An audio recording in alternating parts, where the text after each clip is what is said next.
दोस्तों एक बार फिर से मैं आपके लिए UPSC CAPF form fill up 2025 apply process की अपडेट लेके आ चुके हैं। कैसे आप यूपीएससी सीएपीएफ एसी का फॉर्म फिल कर सकते हो, कंप्लीट जानकारी स्टेप बाय स्टेप आपको इस वीडियो में मिल जाएगी। यहाँ पर central arm police force CAPF exam assistant commandant post के लिए टोटल 357 वैकेंसीज निकली है। बीएसएफ, सीआरपीएफ, सीआईएसएफ, आईटीबीपी और एसएसबी के अंतर्गत ऑनलाइन आवेदन पत्र आपसे मंगाए जा रहे हैं। ऑनलाइन ऑल ओवर इंडिया से आप कर सकते हो, मेल और फीमेल दोनों आवेदन कर सकते हैं। ऑनलाइन आवेदन करते समय आपको कोई भी ऐसी गलती या फिर मिस्टेक नहीं करनी होगी जिनके करने से आपके एप्लीकेशन फॉर्म रिजेक्ट हो सकते हैं। और आवेदन करते समय आपको कुछ महत्वपूर्ण बातों का भी ध्यान रखना होगा, तभी आपके एप्लीकेशन फॉर्म सक्सेसफुली सबमिट किए जाएंगे। आवेदन करते समय आपको फोटोग्राफ, सिग्नेचर, डॉक्यूमेंट्स कैसे और कितने केबी में अपलोड करने होंगे, कंप्लीट जानकारी आपको इस वीडियो में स्टेप बाय स्टेप दी जाएगी। साथ ही साथ ये जानकारी भी हम आपको इस वीडियो में देंगे कि कैसे आप वन टाइम रजिस्ट्रेशन कर सकते हो। पूरी जानकारी के लिए आपको ये वीडियो शुरू से लेके एंड तक देखनी होगी। और इस वीडियो में हम आपको ये भी जानकारी दिखाएंगे कि क्या यहाँ पर आपका हाउ टू अप्लाई का कंप्लीट प्रोसीजर रहने वाला है, क्या एलिजिबिलिटी क्राइटेरिया है, एग्जाम सेंटर और यहाँ पर फोर्स वाइज वैकेंसीज क्या रहने वाली है, एग्जाम सेंटर की लिस्ट, पैटर्न, सिलेबस और यहाँ पर आपको पूरी जानकारी एलिजिबिलिटी क्राइटेरिया से रिलेटेड दे दी जाएगी। फिजिकल इंफॉर्मेशन, प्रीवियस पेपर की भी इंफॉर्मेशन आपको इस वीडियो में दी जाएगी। तो स्टेप बाय स्टेप आपको ये वीडियो शुरू से लेके एंड तक बिना स्किप के भी देखना होगा। इस वीडियो को कंप्लीटली देखने पर ही आपके सभी सवाल और डाउट क्लियर होंगे। तो चलिए दोस्तों, बिना कोई वक्त गवाए शुरू करते हैं यूपीएससी सीएपीएफ ऑनलाइन फॉर्म 2025 की पूरी जानकारी। फॉर्म भरने से पहले आपको हमारी वेबसाइट आईएनडी सरकारी नौकरी के इस पेज पर विजिट करना होगा, जिसका लिंक आपको नीचे description plus first comment box में मिल जाएगा। और हमारे इस पेज पर विजिट करके आप यहां से यूपीएससी सीएपीएफ का ऑनलाइन फॉर्म फिल कर सकते हो। यूनियन पब्लिक सर्विस कमीशन, संघ लोक सेवा आयोग यूपीएससी की ओर से central arm police force CAPF exam 2025 का नोटिफिकेशन रिलीज कर दिया गया है। असिस्टेंट कमांडेंट एसी की पोस्ट है, 357 वैकेंसीज है। बीएसएफ के लिए 24 पद है, सीआरपीएफ के लिए 204, सीएसएफ के लिए 92, आईटीबीपी के लिए 4, एसएसबी के लिए भी 33 वैकेंसी यहाँ पर निकली है। आवेदन की लास्ट डेट की अगर बात करें तो 25 मार्च 2025 तक आप अपना ऑनलाइन फॉर्म फिल कर सकते हो।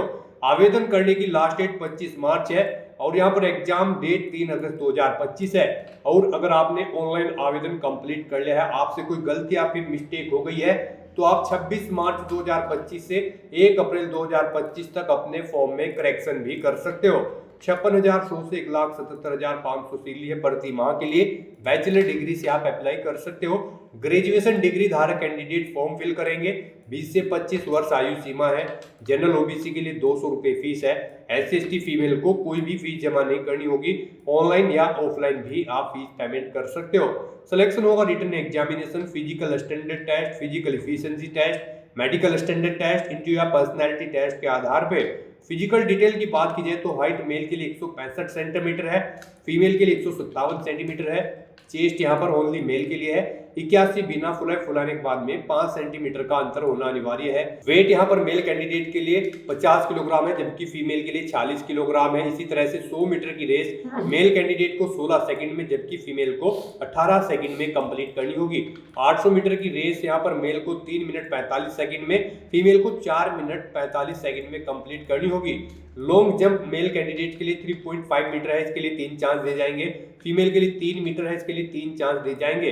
शॉर्ट पुट 7.26 kg के लिए यहाँ पर ओनली मेल के लिए 4.5 मीटर है। यहाँ पर ऑनलाइन आप अप्लाई कर सकते हो। ऑल इंडिया से आप अप्लाई कर सकते हो।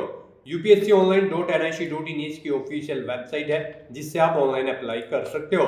इंपोर्टेंट लिंक सेक्शन में ऑफिशियल नोटिफिकेशन पीडीएफ लिंक पर आप जैसे ही क्लिक करोगे तो इसकी ये पीडीएफ ओपन हो जाएगी। यूपीएससी सीएपीएफ की ऑफिशियल नोटिफिकेशन की पीडीएफ है। कंप्लीट जानकारी आपको इसमें दे दी गई है। जैसे कि सबसे पहले आपको हाउ टू अप्लाई का प्रोसीजर दिया गया है। upsconline.gov.in पोर्टल के द्वारा आप रजिस्ट्रेशन करते हुए अपना फॉर्म फिल कर सकते हो। इसी तरह से यहाँ पर आप जैसे इस पीडीएफ को स्क्रॉल डाउन करोगे तो यहाँ पर आपको इसमें फोर्स वाइज वैकेंसीज दे दी गई है। टोटल 357 वैकेंसीज निकली हुई है। रजिस्ट्रेशन और ऑनलाइन एप्लीकेशन की डिटेल दी गई है। एग्जामिनेशन सेंटर की पूरी ऑल ओवर इंडिया के अंतर्गत आपको लिस्ट दे दी गई है, जहां पर आपका एग्जाम कंडक्ट होगा। इसी तरह से यहाँ पर एलिजिबिलिटी कंडीशन चेकआउट कर सकते हो। इसमें नेशनलिटी, एज लिमिट, क्वालिफिकेशन की इंफॉर्मेशन आपको दे दी गई है। साथ ही साथ दोस्तों यहाँ पर एग्जाम पैटर्न, सिलेबस आपको सिलेक्शन क्राइटेरिया के अंतर्गत जानकारी मिल जाएगी। और यहाँ पर फिजिकल भी इंफॉर्मेशन आपको दे दी गई है कि आपका फिजिकल इसमें यहाँ पर क्या रहने वाला है। और साथ ही साथ हाउ टू अप्लाई का प्रोसीजर भी आप रीड आउट कर सकते हो अप्लाई ऑनलाइन करने से पहले। अप्लाई करने से पहले आपको नोटिफिकेशन की पीडीएफ पूरा पढ़ना अनिवार्य है। इसको पूरा पढ़ने से ही आपके सभी सवाल और डाउट क्लियर होंगे। पीडीएफ रीड आउट करने के बाद में आपको अप्लाई ऑनलाइन लिंक पर क्लिक करना होगा, तो आपके सामने इसका ऑनलाइन का एक पोर्टल ओपन हो जाएगा। अगर यहाँ पर पहले आपने यूपीएससी के पोर्टल पर रजिस्ट्रेशन कर रखा है तो आपको directly email ID, mobile number या फिर ओटीआर के थ्रू लॉगिन करके अपना फॉर्म फिल कर लेना होगा। यहाँ पर ईमेल आईडी एंटर करनी होगी, ओटीपी एंटर करना होगा और ये कैप्चा कोड आपको इस बॉक्स में एंटर करना होगा और लॉगिन की टैब पर क्लिक करते हुए लॉगिन करके अपना फॉर्म फिल कर लेना होगा। अगर आपने पहले से रजिस्ट्रेशन नहीं किया है तो आपको न्यू रजिस्ट्रेशन की टैब पर क्लिक करना होगा। इस टैब पर आप जैसे ही क्लिक करोगे तो आपके सामने वन टाइम रजिस्ट्रेशन ओटीआर का ये ऑफिशियल पोर्टल ओपन हो जाएगा। यहाँ पर आकर आपको सबसे पहले अपना नाम एंटर करना है, अपनी 10th की मार्कशीट के अकॉर्डिंग उसे वेरीफाई कर लेना है एक बार फिर से एंटर करके। उसके बाद यहाँ पर आपसे पूछा गया है कि क्या आपने कभी अपना नाम चेंज किया है, अगर किया है तो यस करें और फिर अपना चेंज नेम यहाँ पर दें, और अगर नहीं किया है तो यहाँ पर आप नो ऑप्शन सिलेक्ट कर लें। उसके बाद आप यहाँ पर अपना जेंडर सिलेक्ट करें, उसे वेरीफाई करें, अपनी डेट ऑफ बर्थ यहाँ पर आप सिलेक्ट करें। उसके बाद वही डेट ऑफ बर्थ एक बार फिर से यहाँ पर सिलेक्ट करके उसे वेरीफाई कर ले। फिर यहाँ पर आप अपने फादर का नाम एंटर करें और उसके बाद यहाँ पर आपको अपने फादर का नाम भी वेरीफाई कर लेना है एक बार फिर से एंटर करके। उसके बाद यहाँ पर आपको अपनी मदर का नाम एंटर करना है, उसे भी वेरीफाई कर लेना है।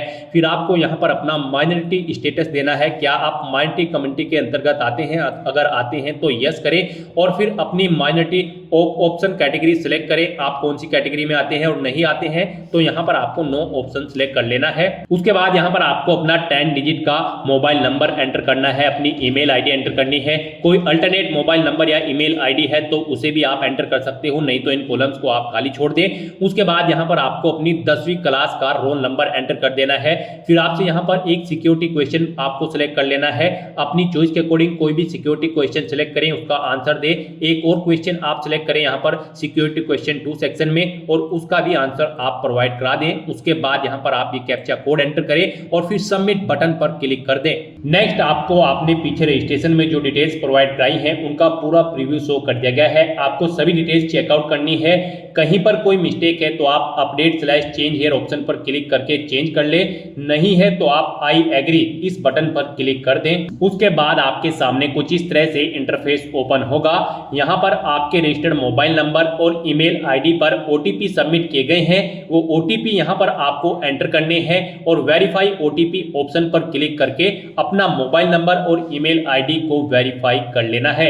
ओटीपी वेरीफाई करने के बाद आपके रजिस्ट्रेशन का फर्स्ट स्टेप यहाँ पर कंप्लीट हो चुका है। आपको सभी डिटेल्स प्रोवाइड करा दी गई है। आपको इसका एक प्रिंट आउट ले लेना है फ्यूचर यूज के लिए या फिर इसे नोट डाउन करके रख लेना है। साथ ही साथ आपको एक ओटीआर आईडी प्रोवाइड कराई गई है। ये ओटीआर आईडी और एक पासवर्ड आपको आपकी रजिस्टर्ड मेल आईडी पर भी सबमिट किए गए हैं और ये ओटीआर आईडी आपके रजिस्टर्ड मोबाइल नंबर पर भी सबमिट की गई है। आपको इन्हें केयरफुली नोट डाउन करके रख लेना है फ्यूचर यूज के लिए। इस स्टेप को कंप्लीट करने के बाद आपको दोबारा से यहाँ पर लॉगिन की स्टेप पर क्लिक करना है। उसके बाद आपके सामने यहाँ पर लॉगिन का इंटरफेस ओपन होगा। गाइस यहाँ पर आप ओटीआर आईडी के थ्रू लॉगिन कर सकते हैं या फिर मोबाइल नंबर के थ्रू या फिर ईमेल आईडी के थ्रू। ईमेल आईडी के थ्रू अगर आप लॉगिन करना चाहते हैं तो यहाँ पर आप अपनी ईमेल आईडी एंटर करें। उसके बाद गेट ओटीपी ऑप्शन पर क्लिक करें। आपकी ईमेल आईडी पर एक ओटीपी आएगा, वो ओटीपी आप यहाँ पर एंटर करें या फिर आप अपना पासवर्ड एंटर करें। जो पासवर्ड आपकी रजिस्टर्ड ईमेल आईडी पर आया है ये सिक्योरिटी कोड यानी कि वेरिफिकेशन कोड आप यहाँ पर एंटर करें और लॉगिन की स्टेप पर क्लिक करके लॉगिन करें या फिर आप मोबाइल नंबर के थ्रू यहाँ पर लॉगिन कर सकते हैं। आप अपना मोबाइल नंबर एंटर करें, गेट ओटीपी ऑप्शन पर क्लिक करें, एक ओटीपी आएगा, वो ओटीपी आप यहां पर एंटर करें और या फिर आप अपना पासवर्ड एंटर करके ये वेरिफिकेशन कोड यहां पर एंटर करके लॉगिन कर लें। या फिर अगर आप ओटीआर आईडी के थ्रू लॉगिन करना चाहते हैं तो आपके मोबाइल नंबर या फिर ईमेल आईडी पर जो ओटीआर आईडी आई है वो आईडी यहां पर आप एंटर करें और फिर आप अपना पासवर्ड यहां पर एंटर करें जो आपकी मेल आईडी पर आपका पासवर्ड आया है और उसके बाद ये वेरिफिकेशन कोड यहां पर एंटर करें और लॉगिन की स्टेप पर क्लिक करके करके लॉगिन कर लें। लॉगिन करने के बाद आपके सामने कुछ इस तरह से इंटरफेस ओपन होगा। यहाँ पर अगर आप कुछ चेंज करना चाहते हैं अपने रजिस्ट्रेशन में, जैसे कि अपने जेंडर में, तो क्लिक टू चेंज जेंडर इस ऑप्शन पर क्लिक करें और अपना जेंडर चेंज कर ले। और अगर आप अपने माइनॉरिटी स्टेटस में चेंज आउट करना चाहते हैं तो क्लिक टू चेंज ऑप्शन पर क्लिक करके इसमें भी आप चेंज कर सकते हैं। नहीं तो यहाँ पर अब आपको अपना नया पासवर्ड क्रिएट करना है। यहाँ पर गाइड अब आपको अपना नया पासवर्ड क्रिएट करना है। इसके लिए आपको गाइडलाइन दी गई है, आपका पासवर्ड कम से कम 8 कैरेक्टर का होना चाहिए और ये अल्फा न्यूमेरिक फॉर्मेट में होना चाहिए। मींस आपके पासवर्ड में कम से कम एक अपर केस कैरेक्टर, एक लोअर केस कैरेक्टर, एक इंटीजर नंबर और एक स्पेशल कैरेक्टर जैसे कि @ या फिर डॉलर होना चाहिए। वही पासवर्ड आपको यहाँ पर एक बार फिर से एंटर करके कंफर्म कर लेना है। हम आपको पासवर्ड का सैंपल दिखा रहे हैं, इसके अकॉर्डिंग आपको अपना पासवर्ड क्रिएट करना है। तो आपका अपना पासवर्ड कुछ इस फॉर्मेट में रेडी करना है। इसमें आपका एक अपर केस कैरेक्टर, एक लोअर केस कैरेक्टर, एक इंटीजर नंबर और एक स्पेशल कैरेक्टर होना चाहिए और इसकी लेंथ कम से कम 8 कैरेक्टर की होनी चाहिए। तो इस फॉर्मेट में आपको अपना पासवर्ड यहाँ पर क्रिएट करना है। उसके बाद आपको सबमिट बटन पर क्लिक कर देना है। सबमिट बटन पर क्लिक करने के बाद आप अपने डैशबोर्ड से लॉग आउट करें और फिर अब यहाँ पर आप इनमें से ईमेल आईडी, मोबाइल नंबर या फिर OTR आईडी के थ्रू अपने डैशबोर्ड में दोबारा से लॉगिन करें। अपने नए पासवर्ड को एंटर करने के बाद यहाँ पर आप अपनी OTR आईडी एंटर करें, अपना नया पासवर्ड एंटर करें जो आपने चेंज किया है, ये वेरिफिकेशन कोड यहाँ पर एंटर करें और लॉगिन बटन पर क्लिक करके लॉगिन कर लें। नेक्स्ट आपके सामने कुछ इस तरह से इंटरफेस ओपन होगा। गाइस यहाँ पर हम आपको यूपीएससी का OTR 1 टाइम रजिस्ट्रेशन करके दिखा रहे हैं। इसे कंप्लीट करने के बाद आप यूपीएससी में निकलने वाली सभी भर्तियों पर अप्लाई करने के लिए एलिजिबल हो जाएंगे। सभी भर्तियों पर अप्लाई करने से पहले आपको ऐसे ही OTR करना पड़ता है, बिना इसके आप यूपीएससी की किसी भी भर्ती के लिए अप्लाई नहीं कर पाओगे। तो यहाँ पर आने के बाद आपको अपने डैशबोर्ड में अपनी OTR की प्रोफाइल को कंप्लीट करना है। सबसे पहले यहाँ पर आपको अपनी पर्सनल इंफॉर्मेशन प्रोवाइड करानी है, तो आप यहाँ पर पर्सनल इंफॉर्मेशन के इस लिंक पर क्लिक करें। उसके बाद आपके सामने कुछ इस तरह से इंटरफेस ओपन होगा। यहाँ पर आपको आपकी कुछ चीजें ऑटोमेटिकली फिर मिल गई है जो आपने रजिस्ट्रेशन के फर्स्ट स्टेप में प्रोवाइड कराई थी। आपको इस पेज को नीचे स्क्रॉल डाउन करना है और यहाँ पर सबसे पहले अब आपको अपनी सिटीजनशिप सेलेक्ट कर लेनी है, फिर आपको अपनी मातृभाषा यहाँ पर सिलेक्ट कर लेनी है। उसके बाद यहाँ पर आपको अपना मैरिटल स्टेटस सिलेक्ट कर लेना है, आप मैरिड हो या फिर अनमैरिड। प्लेस ऑफ बर्थ आप यहाँ पर एंटर सेलेक्ट करें, आप इंडिया से है या फिर आउटसाइड ऑफ इंडिया से। उसके बाद यहाँ पर आप अपना पोस्ट ऑफिस का नाम एंटर करें, सिटी या टाउन या फिर विलेज का नाम एंटर करें, अपना स्टेट यहाँ पर आप सिलेक्ट करें। उसके बाद आप अपना डिस्ट्रिक्ट यहाँ पर सिलेक्ट करें, फिर आप अपना पिन कोड यहाँ पर एंटर कर दें। उसके बाद यहाँ पर आपको अपनी कम्युनिटी सिलेक्ट कर लेनी है, आप जिस भी कम्युनिटी से बिलोंग करते हैं। फिर अगर आप रिजर्व कैटेगरी से बिलोंग करते हो तो आप अपना कास्ट का सर्टिफिकेट नंबर यहाँ पर एंटर करें और फिर डेजिग्नेशन सिलेक्ट करें, किसने आपको आपका कास्ट सर्टिफिकेट प्रोवाइड कराया है, जैसे कि तहसीलदार या फिर मैजिस्ट्रेट या फिर पटवारी या फिर कलेक्टर। आप ऑप्शन सिलेक्ट करें, फिर आप स्टेट सिलेक्ट करें, किस स्टेट का आपके पास यहाँ पर ये कास्ट सर्टिफिकेट है वो यहाँ पर आप सिलेक्ट कर लें। उसके बाद यहाँ पर कब आपको वो इशू हुआ है वो डेट आप सिलेक्ट करें और फिर जिस ऑफिस से आपको ये आपका कास्ट सर्टिफिकेट इशू हुआ है उसका पूरा एड्रेस आपको यहाँ पर एंटर कर देना है। ये सभी डिटेल्स आपको आपके सर्टिफिकेट में मिल जाएगी, वहां से आपको इन्हें देखकर यहाँ पर फिलअप कर देना है। फिर यहाँ पर आपको अपना रिलीजन सिलेक्ट कर लेना है। उसके बाद यहाँ पर आपको अपनी कास्ट का नाम दे देना है, फिर आपको अपने कास्ट सर्टिफिकेट का सीरियल नंबर यहाँ पर एंटर कर देना है। फिर यहाँ पर आपको अपने कास्ट सर्टिफिकेट का सीरियल नंबर एंटर कर देना है। उसके बाद यहाँ पर आपसे पूछा गया है कि क्या आप PWBD या फिर PWD कैंडिडेट हैं, अगर हैं तो यस ऑप्शन सिलेक्ट करें और फिर बताएं आपकी परसेंटेज क्या यहाँ पर 40% से अबव है, अगर है तो यस करें, नहीं है तो नो ऑप्शन सिलेक्ट करें। और अगर आप यहाँ पर PWBD या फिर PWD कैंडिडेट नहीं है तो आपको नो ऑप्शन सिलेक्ट करना है। उसके बाद यहाँ पर आपको अपना फोटो आइडेंटिटी कार्ड यहाँ पर सिलेक्ट कर लेना है, कोई भी एक फोटो आइडेंटिटी कार्ड यहाँ पर आपको प्रोवाइड कराना है। आप ऑप्शन सिलेक्ट करें, driving licence, PAN card, passport या फिर वोटर ID। उसके बाद उसका नंबर आप यहाँ पर एंटर कर दें। फिर यहाँ पर आपसे पूछा गया कि क्या आप PH या फिर PWBD कैंडिडेट हैं और यहाँ पर आप यूपीएससी के पहले के किसी एग्जाम में पार्टिसिपेट कर चुके हैं, अगर कर चुके हैं तो यस करें और फिर उसकी डिटेल दे, उस जैसे कि एग्जाम का नेम, उसका ईयर और अपना रोल नंबर आप यहाँ पर प्रोवाइड कराएं। और अगर आपने यूपीएससी के किसी भी एग्जाम में अब से पहले पार्टिसिपेट नहीं किया है तो यहाँ पर आपको नो ऑप्शन सिलेक्ट करना है। उसके बाद यहाँ पर आपसे पूछा गया है कि क्या आप अपनी पर्सनल इंफॉर्मेशन को यहाँ पर अवेलेबल कराना चाहते हैं, तो यहाँ पर आपको यस ऑप्शन सिलेक्ट कर लेना है। उसके बाद यहाँ पर आपको चेकबॉक्स को को ओके करना है और सेव के इस बटन पर क्लिक करके अपनी पर्सनल इंफॉर्मेशन को सेव कर देना है। इस तरह से आपकी पर्सनल इंफॉर्मेशन यहाँ पर सेव हो जाएगी। इसके सामने आपको ओके का ग्रीन कलर का टिक मिल जाएगा।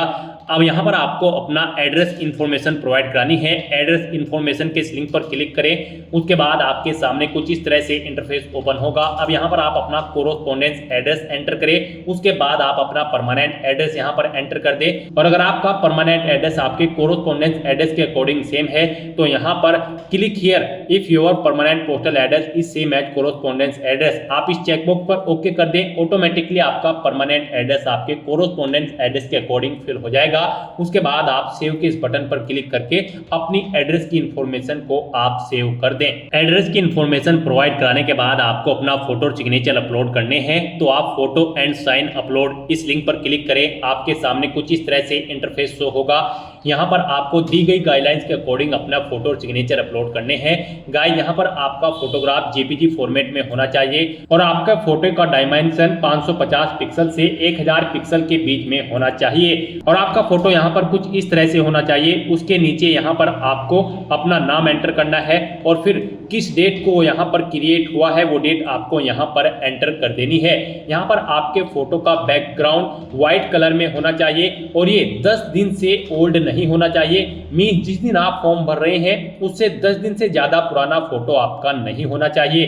तो यहाँ पर आपको चूज फाइल बटन पर क्लिक करना है, फाइल को सिलेक्ट कर लेना है और अपना फोटो यहाँ पर आपको अपलोड कर देना है। अपना फोटो सिलेक्ट करने के बाद आपको इस चेकबॉक्स को ओके करना है और फिर आपको सेव बटन पर क्लिक कर देना है। और अगर आपका फोटो यहाँ पर बड़ा या छोटा है, आप उसे रिसाइज करना चाहते हैं तो यहाँ पर आप क्लिक हियर के इस लिंक पर क्लिक करें। यहाँ पर आपको पूरी गाइडलाइन दी गई है कैसे आप अपना फोटो यहाँ पर रिसाइज कर सकते हैं। यहाँ पर आपको अपने कंप्यूटर में MS पेंट ओपन कर लेना है, उसमें अपना फोटो इंपोर्ट कर लेना है और इन इंस्ट्रक्शंस को फॉलो करते हुए आपको अपना फोटो यहाँ पर रिसाइज कर लेना है। आप अपना फोटो इन इंस्ट्रक्शंस को फॉलो करते हुए रिसाइज कर सकते हैं, उसे बड़ा या छोटा आप कर सकते हैं। अपना फोटो इस तरह से अपलोड करने के बाद अब आपको सिग्नेचर की स्टेप पर क्लिक करना है और अपने सिग्नेचर भी आपको यहाँ पर गाइडलाइन के अकॉर्डिंग ही अपलोड करने हैं। आपके सिग्नेचर भी जेपीजी फॉर्मेट में होने चाहिए। डायमेंशन इनकी 350 पिक्सल से 550 पिक्सल के बीच में होनी चाहिए और इनका साइज 20 से 300 केबी के बीच में होना चाहिए। तो यहाँ पर अब आपको अपने सिग्नेचर अपलोड करने हैं। इसके लिए भी आपको चूज फाइल बटन पर क्लिक करना है, फाइल को सिलेक्ट कर लेना है और अपने सिग्नेचर्स को यहाँ पर आपको अपलोड कर देना है। सिग्नेचर की फाइल सिलेक्ट करने के बाद आपको इस चेकबॉक्स को ओके करना है और सेव के इस बटन पर क्लिक करके अपने सिग्नेचर को भी अपलोड कर देना है। अपने फोटो और सिग्नेचर अपलोड करने के बाद अब आपको एजुकेशनल इंफॉर्मेशन इस लिंक पर क्लिक करना है और यहाँ पर अपनी एजुकेशनल क्वालिफिकेशन की डिटेल प्रोवाइड करानी है। यहाँ पर सबसे पहले आपको अपनी 10वीं क्लास की डिटेल प्रोवाइड करानी है। यहाँ पर आप अपनी क्लास या डिवीजन बताएं या फिर ग्रेड जो भी आपने 10वीं क्लास में ऑब्टेन की है। जैसे कि अगर आपने फर्स्ट डिवीजन ऑब्टेन की है तो यहाँ पर फर्स्ट एंटर करें। उसके बाद आपने कितने % मार्क्स ऑब्टेन किए हैं वो यहाँ पर आप एंटर करें। सीजीपीए में स्कोर है तो यहाँ पर आप अपना सीजीपीए दें, कितने में से कितने आपका सीजीपीए है। उसके बाद पासिंग ऑफ ईयर आप प्रोवाइड कराएं, कब आपने अपना 10वीं का एग्जाम पास आउट किया है, कौन कौन से सब्जेक्ट थे यहाँ पर आप एंटर करें। यहाँ पर आपको अपने सभी सब्जेक्ट के नाम एंटर कर देने हैं बिना कोई स्पेशल कैरेक्टर यूज किए हुए, जैसे कि कोमा वगैरह आपको यहाँ पर नहीं लगाना है और अपने सभी सब्जेक्ट्स का नाम यहाँ पर आपको स्पेस देकर एंटर कर देना है। उसके बाद यहाँ पर आपको स्कूल का नाम देना है जिससे आपने अपनी 10वीं क्लास पास आउट की है। फिर बोर्ड या यूनिवर्सिटी का नाम देना है जिससे आपने अपनी 10वीं क्लास पास आउट की है। उसके बाद आपको सेव के इस बटन पर क्लिक करके अपनी ये सभी डिटेल सेव कर देनी है। 10th क्लास की डिटेल प्रोवाइड कराने के बाद आपको अपनी 12th क्लास की डिटेल यहाँ पर प्रोवाइड करानी है। तो यहाँ पर आप अपनी 12th आपने अगर कंप्लीट कर ली है तो कंप्लीटेड ऑप्शन सेलेक्ट करें और फिर उसकी डिटेल दें। और अगर आप यहाँ पर अपीयर्ड है तो यहाँ पर आप अपीयरिंग ऑप्शन सेलेक्ट करें। उसके बाद यहाँ पर कोई डिटेल आपको प्रोवाइड नहीं करानी है। तो यहाँ पर अगर आप अपनी 12th कंप्लीट कर चुके हैं तो आपको कंप्लीटेड ऑप्शन सेलेक्ट करना है और अपनी 12th की डिटेल को यहाँ पर प्रोवाइड कराना है। यहाँ पर भी आपको सबसे पहले क्लास या डिवीजन बतानी है जो आपने 12th क्लास में ऑब्टेन की है, कितने % मार्क्स आपने ऑब्टेन किए हैं वो भी आपको एंटर करना है। सीजीपीए में अगर स्कोर है तो कितने में से कितने सीजीपीए आपने ऑब्टेन किया है वो यहाँ पर आप एंटर कर दे। ईयर ऑफ पासिंग यहाँ पर आप देख कब आपने पास आउट की है अपनी 12वीं क्लास। फिर यहाँ पर आपको अपने सब्जेक्ट के नेम एंटर करने हैं बिना कोई स्पेशल कैरेक्टर यूज किए हुए, यानी कि कोमा वगैरह आपको यहाँ पर नहीं यूज करना है, बस आपको अपने सभी सब्जेक्ट के नाम यहाँ पर एंटर कर देने हैं। उसके बाद यहाँ पर आपको अपने स्कूल या कॉलेज का नाम देना है जिससे आपने अपनी 12वीं क्लास पास आउट की है, बोर्ड का नाम देना है जिससे आपने अपनी 12वीं क्लास पास आउट की है, और सेव के इस बटन पर क्लिक करके आपको अपनी डिटेल सेव कर देनी है। अपनी 12th क्लास की डिटेल सेव करने के बाद अगर आपने ग्रेजुएशन या फिर पोस्ट ग्रेजुएशन कर रखी है तो आप उसकी डिटेल भी प्रोवाइड करा सकते हैं। यहाँ पर ये यूपीएससी का OTR है, वन टाइम रजिस्ट्रेशन, तो यहाँ पर आपकी जितनी भी मैक्सिमम क्वालिफिकेशन है वो यहाँ पर आप एंटर कर दें, क्योंकि इस भर्ती के बाद आगे भी अगर यूपीएससी की कोई भर्ती निकलती है और उसमें कोई और क्वालिफिकेशन है तो फिर आपको उसकी जरूरत नहीं पड़ेगी एंटर करने की। तो यहां पर आपकी जो भी मैक्सिमम क्वालिफिकेशन है आप उसकी डिटेल प्रोवाइड कराएं, क्योंकि यहां पर OTR आपका एक बार होता है यूपीएससी का, तो आपको यहां पर अपनी सभी क्वालिफिकेशन की डिटेल प्रोवाइड करा देनी है। जैसे कि अगर आपने ग्रेजुएशन कंप्लीट कर ली है तो आप कंप्लीटेड ऑप्शन सिलेक्ट करें, या फिर एपियर हो तो एपियर ऑप्शन सिलेक्ट करें। अगर आपने यहां पर अपनी ग्रेजुएशन कंप्लीट कर ली है तो उसकी डिटेल भी आपको सेम ऐसे ही प्रोवाइड करानी है। यहां पर आपको सबसे पहले बताना है आपने अपनी ग्रेजुएशन किस फील्ड में की है, यानी कि स्ट्रीम में की है, मेडिकल, इंजीनियरिंग या फिर साइंस में, आप ऑप्शन सिलेक्ट करें। अपनी ग्रेजुएशन की स्ट्रीम सिलेक्ट करने के बाद यहां पर आपको अपनी डिग्री सिलेक्ट करनी है, आपने किस में अपनी डिग्री यहां पर कंप्लीट की है। उसके बाद यहां पर आपको अपनी डिग्री की डिवीजन बतानी है या फिर क्लास बतानी है, आपने फर्स्ट क्लास में ऑब्टेन की है या फिर सेकंड में या फिर थर्ड में, कितने % मार्क्स आपने ऑब्टेन किए हैं वो एंटर करें। सीजीपीए में अगर स्कोर है तो वो आप एंटर कर दे, कब आपने पास आउट की है वो यहाँ पर आप एंटर करें। फिर सब्जेक्ट कौन कौन से थे वो यहाँ पर आप एंटर कर दे बिना कोई स्पेशल कैरेक्टर यूज किए हुए। उसके बाद यहाँ पर आपसे पूछा गया है आपके स्कूल का नाम, किससे आपने अपनी डिग्री कंप्लीट की है, फिर बोर्ड या यूनिवर्सिटी का नाम यहाँ पर आप सिलेक्ट करें। उसके बाद यहाँ पर आपको अपने ग्रेजुएशन सर्टिफिकेट का नंबर एंटर कर देना है। उसके बाद कब आपको वो इशू हुआ है आपका सर्टिफिकेट, वो डेट आपको सिलेक्ट कर लेनी है। आपको डेजिग्नेशन बतानी है इशूइंग अथॉरिटी की जिसने आपको ये सर्टिफिकेट इशू किया है। उसके बाद आपको फुल एड्रेस यहाँ पर उस अथॉरिटी का एंटर कर देना है। फिर यहाँ पर आपको पूछा गया है कि क्या आपने बेसिक एजुकेशनल क्वालिफिकेशन या फिर हायर क्वालिफिकेशन ऑब्टेन की है फॉरेन इंस्टीट्यूट से, अगर की है तो यस करें और फिर उसकी डिटेल दे, नहीं की है तो आप नो ऑप्शन सेलेक्ट कर लें। उसके बाद यहाँ पर आपको सेव के इस बटन पर क्लिक करके अपनी डिटेल्स को सेव कर देना है। इस तरह से अपनी ग्रेजुएशन की डिटेल सेव करने के बाद अगर आपने पोस्ट ग्रेजुएशन कर रखी है तो आप पोस्ट ग्रेजुएशन की टैब पर क्लिक करें और सेम ऐसे ही अपनी पोस्ट ग्रेजुएशन की डिटेल प्रोवाइड करा दें। तो यहाँ पर आपने जो भी मैक्सिमम क्वालिफिकेशन कर रखी है तो उसकी डिटेल आप प्रोवाइड करा दें और उन्हें सेव करने के बाद आपको फिर डॉक्यूमेंट्स अपलोड इस लिंक पर क्लिक करना है। नेक्स्ट यहाँ पर आपको अपने कुछ डॉक्यूमेंट्स अपलोड करने हैं। यहाँ पर आपको अपनी 10वीं की मार्कशीट और यहाँ पर 12वीं की मार्कशीट और फोटो आईडी प्रूफ आपको अपलोड करना है। और अगर आप यहाँ पर SC ST OBC कैंडिडेट हैं तो यहाँ पर आपको अपना कास्ट सर्टिफिकेट भी अपलोड करना है। फिर यहाँ पर अगर आप एज में रिलेक्शन चाहते हैं तो अपने एज रिलेक्शन का क्लेम सर्टिफिकेट अपलोड कर दें। हिल एरिया से अगर आप बिलोंग करते हो तो हिलिंग सर्टिफिकेट आपको अपलोड करना होगा। अगर आप अरुणाचल प्रदेश, मणिपुर, मेघालय, मिजोरम या फिर नागालैंड या फिर सिक्किम से हैं, और अगर आपने पोस्ट ग्रेजुएशन से ऊपर भी यहाँ पर कोई हायर क्वालिफिकेशन कर रखी है तो उसके डॉक्यूमेंट सर्टिफिकेट आपको अपलोड करने हैं। अचीवमेंट अगर आपके पास है किसी फील्ड में या फिर अवार्ड आपने जीता है तो उसके डॉक्यूमेंट भी आप अपलोड कर सकते हैं। यहाँ पर जिनके ऊपर रेड कलर का स्टार बना हुआ है वो डॉक्यूमेंट आपको यहाँ पर जरूर अपलोड करने हैं। आपका डॉक्यूमेंट्स यहाँ पर PDF फॉर्मेट में होने चाहिए और उनका मैक्सिमम साइज 1 MB रखा गया है। आपको चूज फाइल बटन पर क्लिक करना है, फाइल को सिलेक्ट कर लेना है और 1 बाय 1 करके अपने इन सभी डॉक्यूमेंट्स को आपको अपलोड कर देना है। अपने इन सभी डॉक्यूमेंट्स को सक्सेसफुली अपलोड करने के बाद आपको पेरेंटल इंफॉर्मेशन इस लिंक पर क्लिक कर देना है। उसके बाद आपके सामने कुछ इस तरह से इंटरफेस ओपन होगा। अब यहाँ पर आपको अपने गार्जियंस, अपने फादर और मदर की इंफॉर्मेशन प्रोवाइड करानी है। सबसे पहले आपको अपनी फादर की इंफॉर्मेशन प्रोवाइड करानी है। उनकी नेशनलिटी आप सिलेक्ट करें, फिर उनका प्रोफेशन आप यहाँ पर सिलेक्ट कर लें। उसके बाद यहाँ पर आपको उनका एड्रेस एंटर करना है। आप उनका एड्रेस एंटर कर दें या फिर अगर उनका एड्रेस आपके एड्रेस के अकॉर्डिंग सेम है तो यहाँ पर आप कोरोस्पोंडेंस एड्रेस या फिर परमानेंट एड्रेस आपके जिस भी एड्रेस से सेम है, यहाँ पर आप उस लिंक पर क्लिक कर दें, ऑटोमेटिकली उनका एड्रेस भी आपके एड्रेस के अकॉर्डिंग फिल हो जाएगा।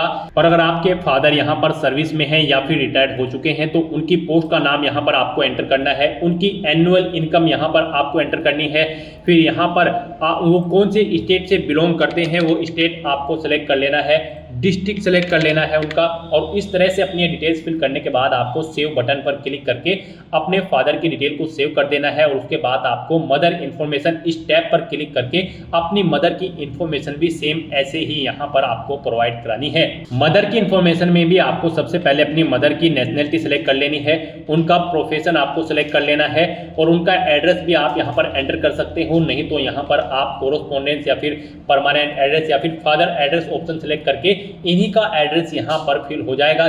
जिस भी लिंक पर आप क्लिक करेंगे उसके बाद अगर वो यहाँ पर कार्यरत है यानी कि सर्विस करती हैं या फिर रिटायर्ड हो चुकी है तो उनकी पोस्ट का नाम यहाँ पर आप एंटर कर दें, उनकी एनुअल इनकम कितनी है वो यहाँ पर आप एंटर कर दें, नहीं है तो आप नोट एप्लीकेबल यहाँ पर एंटर कर सकते हैं। और अगर एनुअल इनकम नहीं है तो यहाँ पर आप 0 एंटर कर सकते हैं। उसके बाद आपकी माता किस स्टेट से बिलोंग करती है यहाँ पर आप उस स्टेट का नाम सेलेक्ट करें, उसके बाद डिस्ट्रिक्ट सेलेक्ट करें और फिर उनकी ये डिटेल सेव के इस बटन पर क्लिक करके सेव कर दें। नेक्स्ट यहाँ पर आपको अपनी एम्प्लॉयमेंट इन्फॉर्मेशन प्रोवाइड करानी है। आपको एम्प्लॉयमेंट इन्फॉर्मेशन के इस लिंक पर क्लिक करना है। उसके बाद आपके सामने कुछ इस तरह से इंटरफेस ओपन होगा। यहाँ पर आपसे पूछा गया है आप सेंट्रल गवर्नमेंट के एम्प्लॉय हैं या फिर स्टेट गवर्नमेंट में आपने सर्विस की है या फिर PSU में या फिर किसी प्राइवेट सेक्टर में या फिर किसी अदर में, आप ऑप्शन सेलेक्ट करें और फिर उसकी डिटेल दें। और अगर आप एम्प्लॉय नहीं है आपको यहाँ पर नॉट एम्प्लॉयड ऑप्शन सेलेक्ट करना है और फिर आपको यहाँ पर नो ऑप्शन सेलेक्ट करने हैं और सेव बटन पर क्लिक कर देना है। इस तरह से आपकी एम्प्लॉयमेंट इन्फॉर्मेशन यहाँ पर सेव हो जाएगी। उसके बाद आपको UPSC एग्जामिनेशन इन्फॉर्मेशन इस लिंक पर क्लिक करना है। उसके बाद आपके सामने कुछ इस तरह से इंटरफेस ओपन होगा। यहाँ पर आपसे पूछा गया है कि क्या आपको UPSC ने कभी एग्जाम में बैठने से रोका है, अगर रोका है तो यस करें और फिर उसकी डिटेल दे, नहीं रोका है तो यहाँ पर आप नो ऑप्शन सेलेक्ट कर ले। फिर आपसे पूछा गया है कि क्या आप UPSC के प्रीवियस ईयर के एग्जामिनेशन में भी पार्टिसिपेट किए हैं, अगर किए हैं तो यस करें और फिर उसकी डिटेल दे, नहीं किए हैं तो आप नो ऑप्शन सेलेक्ट कर लें। और फिर आपसे पूछा गया है कि लास्ट के कुछ ईयर में आपने सिविल सर्विस एग्जामिनेशन में पार्टिसिपेट किया है और आपको सर्विस या फिर पोस्ट ऑफर्ड हुई है, अगर हुई है तो यस करें और उसकी डिटेल दे, नहीं हुई है तो आपको नो ऑप्शन सेलेक्ट कर लेना है। इस तरह से अपनी डिटेल्स फिल करने के बाद अब आपको सेव के इस बटन पर क्लिक करना है, अपनी इस डिटेल को सेव कर देना है और फिर आपको achievement prizes medals and other इस लिंक पर क्लिक कर देना है और यहाँ पर अपनी अचीवमेंट्स की डिटेल आपको प्रोवाइड करानी है। यहाँ पर अगर आपने यूनिवर्सिटी या फिर स्टेट या फिर नेशनल लेवल पर किसी गेम में पार्टिसिपेट किया है और आपको कोई प्राइज या फिर मेडल या फिर स्कॉलरशिप मिली है तो यहाँ पर आप उसकी डिटेल दे सकते हैं।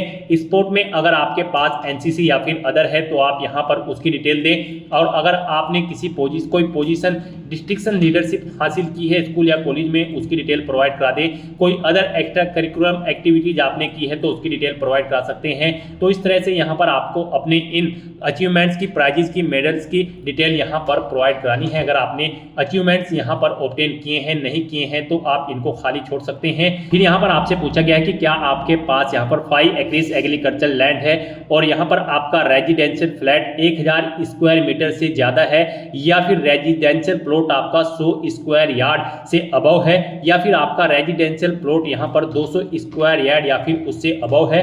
अगर इनमें से कोई भी ऑप्शन है तो आप यस ऑप्शन सेलेक्ट करें, नहीं तो नो ऑप्शन सेलेक्ट करें। फिर यहाँ पर आपको अपनी लैंग्वेज की डिटेल प्रोवाइड करानी है। कौन कौन सी लैंग्वेज आप जानते हैं, जैसे कि हिंदी, और उसे आप रीड, राइट, स्पीक और जो भी जानते हैं यहाँ पर आप ऑप्शन सेलेक्ट करें और फिर एग्जामिनेशन आपने कौन सा पास आउट किया है वो एग्जामिनेशन आप यहाँ पर एंटर कर दें। इस तरह से यहाँ पर आपको अपनी लैंग्वेज की डिटेल प्रोवाइड करनी है। अगर आप एक से ज़्यादा लैंग्वेज जानते हैं तो यहाँ पर ऐड के इस बटन पर क्लिक करें, फिर यहाँ पर आप अपनी दूसरी लैंग्वेज सेलेक्ट करें और उसकी डिटेल दें। इस तरह से अपनी लैंग्वेज की डिटेल आपको यहाँ पर प्रोवाइड करनी है और फिर आपको सेव के इस बटन पर क्लिक करके अपनी डिटेल सेव कर देनी है। इस तरह तरह से आपके वन टाइम रजिस्ट्रेशन की प्रोफाइल आपकी कंप्लीट हो जाएगी। यहाँ पर इन सभी ऑप्शन के सामने आपको ग्रीन कलर का ओके का टिक मिल जाएगा।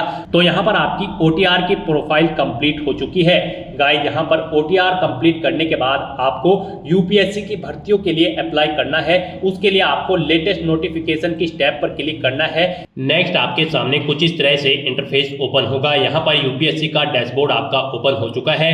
यहाँ पर करंट में यूपीएससी की जितनी भी भर्तियां चल रही होगी आपको शो कर दी जाएगी। यहाँ पर आकर आपको central arm police forces assistant commandant के सेक्शन में आना है और यहाँ पर आकर आपको क्लिक हियर फॉर पार्ट 1 भाग 1 के लिए यहाँ क्लिक करें। आपको इस लिंक पर क्लिक कर देना है। उसके बाद आपके सामने कुछ इस तरह से इंटरफेस ओपन होगा। जनरल इंस्ट्रक्शंस आपको दिए गए हैं, आपको इन्हें केयरफुली रीड करना है। पेज को नीचे स्क्रॉल डाउन करना है और यस के इस ऑप्शन पर क्लिक करके ओके करना है। उसके बाद यहाँ पर आपको शो कर दिया गया है आपका भाग 1 का जो रजिस्ट्रेशन है वो यहाँ पर आपकी OTR से फैच कर लिया गया है। सभी डिटेल आपकी OTR से फैच कर ली गई है। अब आप यहाँ पर इस चेकबॉक्स को ओके करें और आई एग्री इस ऑप्शन पर क्लिक कर दें। उसके बाद आपको फिर दोबारा से आपके डैशबोर्ड में डायरेक्ट किया जाएगा। यहाँ पर आप चेकआउट कर ले। आपका पार्ट 1 का यहाँ पर कंप्लीट हो चुका है रजिस्ट्रेशन और उसके बाद अब यहाँ पर आपको पार्ट 2 रजिस्ट्रेशन के इस सेक्शन में आना है और भाग 2 के लिए यहाँ क्लिक करें। आपको इस लिंक पर क्लिक कर देना है।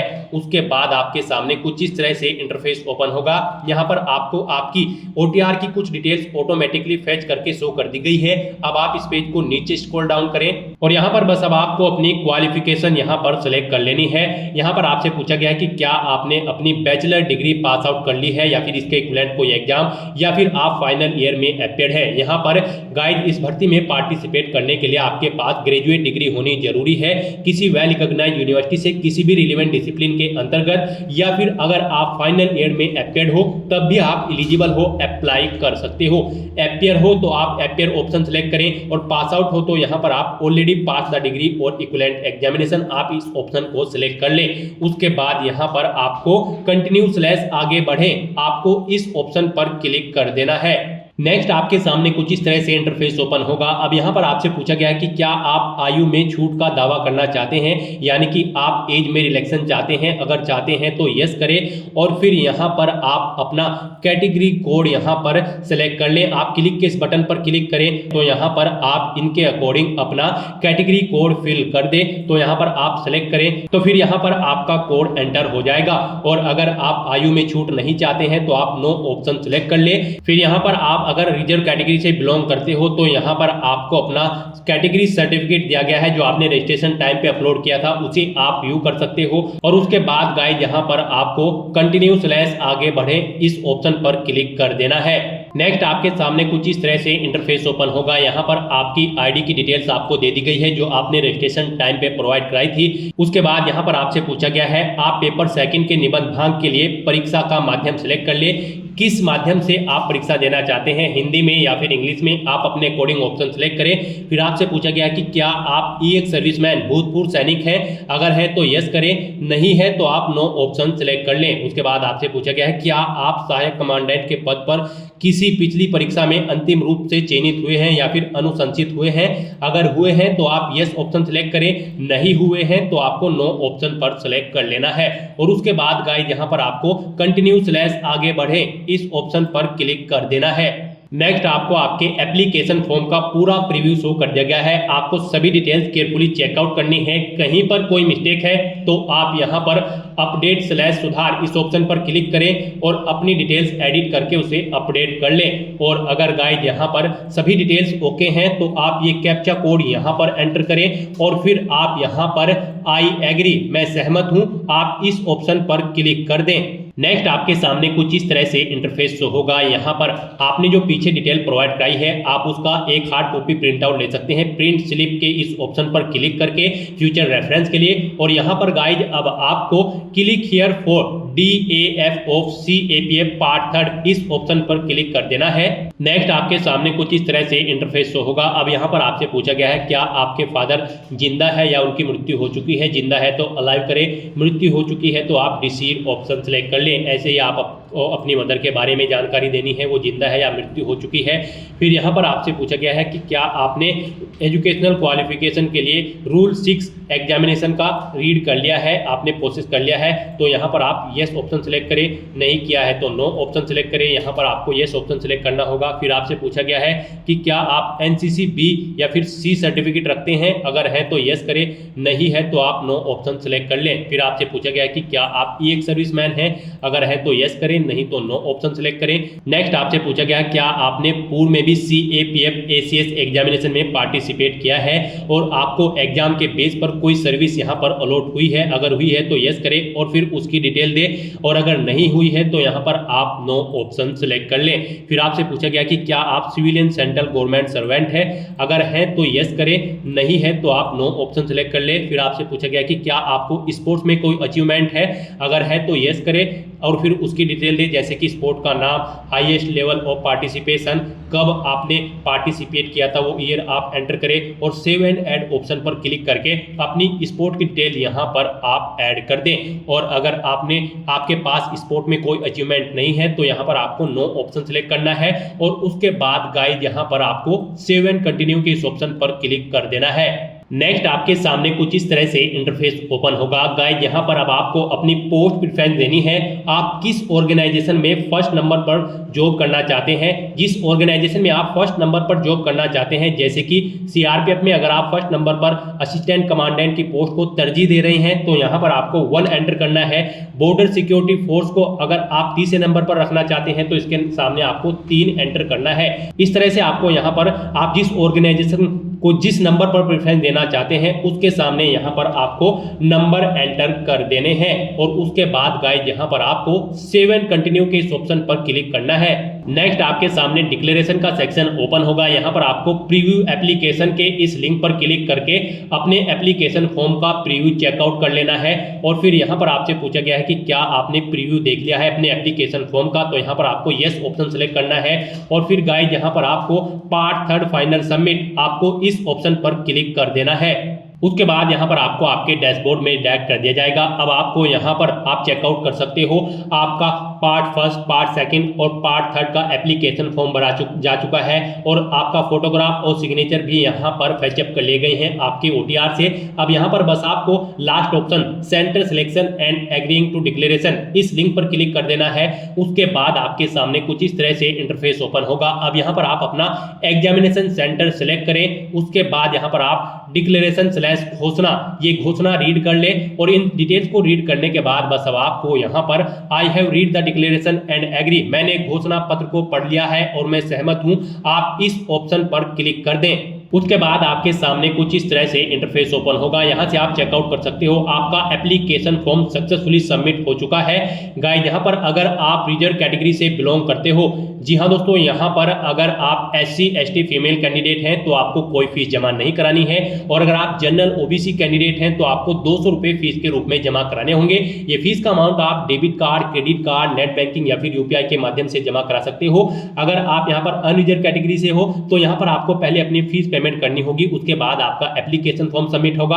और रिजर्व कैटेगरी और फीमेल कैंडिडेट अगर आप हैं तो आपका एप्लीकेशन फॉर्म यहाँ पर सक्सेसफुली सबमिट हो चुका है। यहाँ पर आपको आपके एप्लीकेशन फॉर्म की एक्नॉलेजमेंट स्लिप आपकी रजिस्टर्ड ईमेल आईडी पर सबमिट कर दी गई है और आप उसका एक हार्ड कॉपी प्रिंट आउट ले लें फ्यूचर यूज के लिए, फ्यूचर रेफरेंस के लिए। और यहाँ से भी आप for application status of central armed police forces इस लिंक पर क्लिक करें। उसके बाद यहाँ पर आपको आपके डैशबोर्ड में डायरेक्ट कर दिया जाएगा। यहाँ से आप चेकआउट कर सकते हो आपका CAPF असिस्टेंट कमांडेंट एग्जामिनेशन का जो एग्जाम है। यहाँ पर आपके सभी पार्ट कंप्लीट हो चुके हैं, स्टेटस कंप्लीट शो हो रहा है और आप यहाँ पर व्यू/प्रिंट के नीचे DAFCAPF क्लिक हियर इस लिंक पर क्लिक करके अपने एप्लीकेशन फॉर्म का एक हार्ड कॉपी प्रिंट आउट ले सकते हो फ्यूचर यूज के लिए, फ्यूचर रेफरेंस के लिए। तो दोस्तों ऐसे आप UPSC central arm police force CAPF assistant commandant examination 2025 के लिए अपना फॉर्म अप्लाई कर सकते हो बिना कोई मिस्टेक किए हुए। आज की इस वीडियो में बस इतना ही। आई होप ये वीडियो आपको पसंद आई होगी। अगर पसंद आई हो तो इसे लाइक और शेयर करें, चैनल पर नए हो तो इसे सब्सक्राइब कर लें। Thanks for watching.